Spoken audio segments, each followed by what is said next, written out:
Welcome to your new wrestling obsession.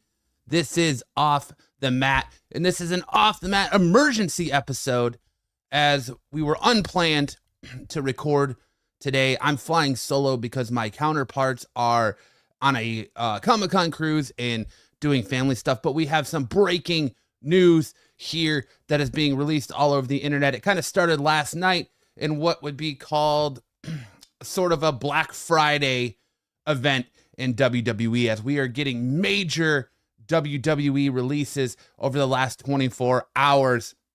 These releases include Authors of Pain, Akam and Razor, their manager, Paul Ellering, which Paul Ellering had a huge storyline going on with Karrion Kross, as did the Authors of Pain.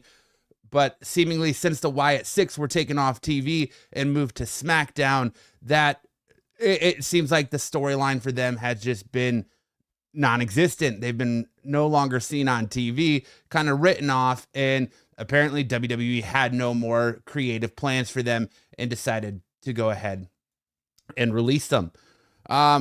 We had Cedric Alexander. Cedric Alexander was one of my favorites that you got to see in the crew and the stuff from NXT. His match against Kota Ibushi was an instant classic, but ever since then, nothing was really done with him on WWE's part. He would won Tag Team Gold as part of the the Hurt Business with Bobby Lashley and Shelton Benjamin.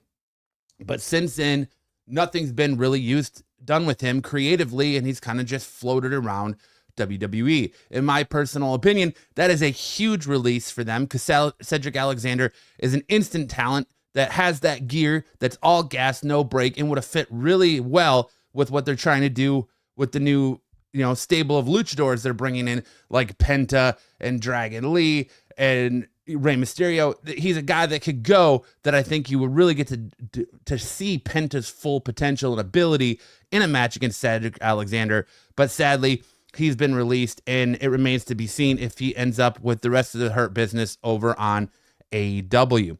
We saw Sonya Deville, part of that Pure Fusion collective, which goes back to what I said in this Thursday's episode about Charlotte Flair and how WWE made a bad booking mistake with giving Charlotte Flair the win, because they could have made new stars. So now in a time where they're going to release Sonya Deville, you had to think they knew they were going to release Sonya Deville at that time, that it was going to effectively break up Pure Fusion Collective, that maybe they could have given a push to, the rest of that stable, to Shayna Baszler or Zoe Stark, and have them win the Rumble and get a shot at WrestleMania, versus, keeping them together only to eventually release Sonya Deville. Apparently she's not released, but her contract is going to be up in a few weeks, and WWE did notify her that they have no plans on renewing her contract. So we'll see where she ends up, if she goes to AEW, or if this turns into another one of those things where she's gone for a few months, maybe up to a year, and then WWE re-signs her at a future time, like they have done in the past. We lost Blair Davenport, was released. Isla Dawn, who was part of a big tag team on SmackDown, has released. Giovanni Vinci, who was a part of Imperium with Ludwig Kaiser and Gunther, who you haven't seen on TV really since he was kind of taken out by Ludwig Kaiser. They just had no creative plans with him moving forward, and they released him. And another one that kind of stings, the Good Brothers, Carl Anderson and Luke Gallows, were also released from WWE. Again, they kind of were released, went to AEW, went to Ring of Honor, kind of floated around, came back. We're on NXT, we're on the main roster as part of AJ Styles' stable. They kind of disappeared and haven't really been seen since their short run on NXT a few months ago.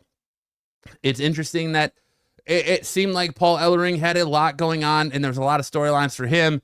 It's interesting that WWE released him, because I think he could have been a great manager for whatever they're doing with Karrion Kross along with Scarlett, but alas, they did release him. Nobody saw these releases coming, apparently. They started as soon as SmackDown went on the air last night. Some of them started earlier with some members of NXT released in the week, but the rumor is, and word is out of WWE, that these releases are catching the talent off guard. His talent was told that they were going to start getting a great push and more focus on them with the new Netflix deal and Triple H being in charge now. These are, like I said, some of the biggest cuts since we started the Triple H era. It's very interesting, but not really that interesting as well.